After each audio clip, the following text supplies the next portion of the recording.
C'est une nuit chaude et pesante dans le village. L'air est lourd et une lune rouge brille dans le ciel, comme si elle saignait sur les cases en terre. Dans une petite hutte, Abeni, une femme aux cheveux tressés, lutte pour accoucher. La sage-femme, Mama Zuri, une vieille aux mains ridées, l'encourage « Courage, Abeni, c'est bientôt fini !» Mais après un dernier cri, Abeni s'arrête, ses yeux se ferment et elle ne respire plus. 2 bébés pleurent alors, leur voix aiguë remplissant la hutte. Mama Zuri les enveloppe dans des pagnes jaunes, mais un vent froid entre soudain, faisant trembler la lampe à huile.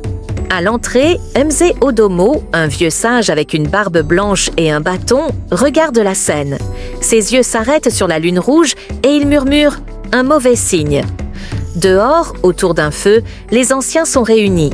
Une femme, Amina, serre un collier de perles et dit « ces bébés apportent le malheur ». Un homme costaud, Tembo, ajoute « on doit faire quelque chose ». À ce moment, Baba Kuma entre dans la hutte. Il est grand, avec des bras forts, mais son visage est plein de chagrin. Il prend ses filles dans ses bras et dit, la voix tremblante, « Ce sont mes Naya et Selina, je les protégerai, quoi qu'il arrive. » Les jumelles ont 7 ans maintenant. Elles jouent souvent près de la rivière, leurs pieds dans l'eau, en riant malgré les regards méfiants. Mais des choses étranges arrivent. Un matin, Kofi, un fermier costaud, va voir son champ de manioc. Tout était vert hier. Là, tout est mort, les plantes jaunes et flétries. Il voit Naya et Selina passer au loin et marmonne. C'est leur faute. Une nuit, elles jouent avec une chèvre près de leur case. D'un coup, la chèvre tombe, ses yeux grands ouverts, comme figée par la peur. Naya crie doucement et recule. Selina reste là, à regarder sans bouger. Baba Kuma sort en courant. « C'est rien, rentrez !» Mais il est inquiet. Quelques jours après, un garçon, Jabari, croise Selina près du puits. Elle le fixe et le lendemain, il tremble de fièvre sous une couverture. Sa mère pleure. Elle l'a ensorcelé. Les villageois ont peur. Ils accrochent des talismans aux portes et prient plus fort.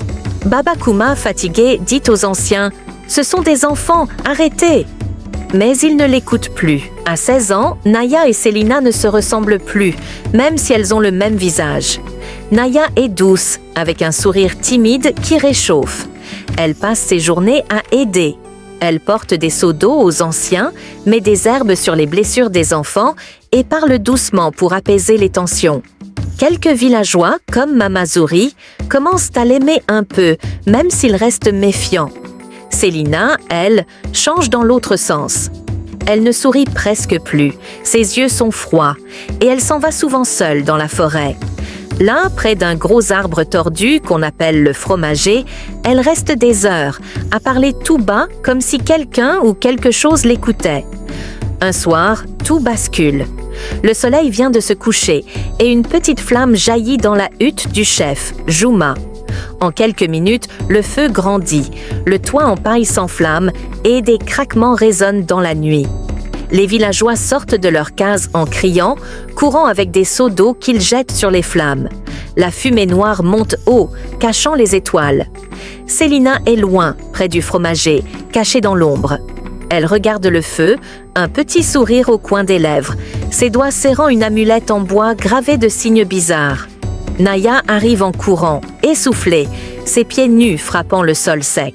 Elle voit sa sœur et s'arrête net. Ses yeux s'emplissent de larmes quand elle comprend. Selina ne veut plus fuir ce que les gens disent d'elle. Elle veut leur faire payer. « Pourquoi tu fais ça, Selina ?» demande Naya, la voix tremblante. Selina se tourne lentement, ses cheveux tressés bougeant dans le vent. « Parce qu'ils nous ont toujours détestés, » répond-elle, froide et tranchante.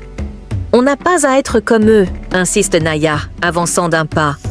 Mais Selina secoue la tête et murmure « Moi, je choisis qui je suis. » Elle tourne le dos et s'enfonce dans l'ombre, laissant Naya seule, le cœur lourd, face au feu qui éclaire la nuit. L'incendie change tout. Le lendemain, au lever du soleil, le chef Juma réunit le village près de sa hutte brûlée. C'est un homme grand, avec une voix qui porte loin et une cicatrice sur la joue. « Ces filles ont appelé le feu !» crie-t-il, levant un bras. « Ce sont des sorcières et on doit les arrêter !» Les villageois hochent la tête, leurs murmures devenant des cris.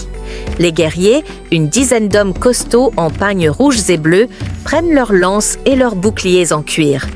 Ils partent en courant, leurs pas lourds faisant trembler la terre sèche. Naya et Célina sont déjà loin, près de la rivière. Naya, essoufflée, tire sa sœur par la main. « Vite, Célina, ils arrivent! On peut encore s'enfuir !» Mais Célina s'arrête d'un coup, ses pieds plantés dans le sol. Elle regarde Naya et secoue la tête. « Fuir pourquoi? Ils nous haïssent depuis toujours !» Naya insiste, les larmes aux yeux. On n'a pas à leur ressembler. Mais à ce moment, les guerriers surgissent entre les arbres, leurs lances brillant sous le soleil. Célina lève une main, paume ouverte. L'air devient lourd, comme avant une tempête. Les guerriers, à 10 mètres, s'arrêtent net, leurs yeux s'écarquillant. Puis, une force invisible les pousse en arrière. Ils volent comme des poupées de chiffon, tombant contre les arbres avec des cris de surprise. Les lances roulent dans la poussière et les boucliers s'écrasent au sol. Naya, bouche ouverte, recule d'un pas. « Arrête, Célina !» supplie-t-elle. Mais Célina rit, un rire froid qui résonne dans les arbres. Ses yeux brillent d'une lueur sauvage. Les villageois qui suivaient derrière s'arrêtent au net, terrifiés. Certains tombent à genoux, priant à voix haute. D'autres s'enfuient en criant. Célina se tourne vers Naya. « Tu vois? Ils ont voulu notre mort. Maintenant, ils savent ce qu'on peut faire. » Les jumelles s'enfoncent dans la forêt sacrée, un endroit où les arbres sont si vieux qu'ils semblent vivants. Les branches craquent doucement dans le vent et une brume légère flotte près du sol. Elle s'arrête sous un baobab énorme, ses racines s'étendant comme des doigts dans la terre. Naya, le souffle court, se tourne vers sa sœur. « Célina, écoute-moi, on peut encore tout arrêter, on n'a pas à faire ça. » Mais Célina, les yeux noirs comme la nuit, secoue la tête. « Toi, tu crois encore en eux ?» dit-elle, amère. Elle lève les mains et parle dans une langue étrange, grave et profonde, comme un chant venu d'un autre temps. La terre tremble un peu sous leurs pieds. Un vent bizarre se lève, faisant voler les feuilles mortes en cercle. Naya, le cœur serré, ferme les yeux. Elle pense à sa mère, à son père, et commence à chanter une chanson douce qu'elle a apprise petite, une prière aux esprits gentils. Une lumière dorée sort d'elle, chaude comme le soleil, et grandit autour de son corps. Les deux forces se rencontrent, le noir de Célina, sombre et froid, contre l'or de Naya, doux et lumineux.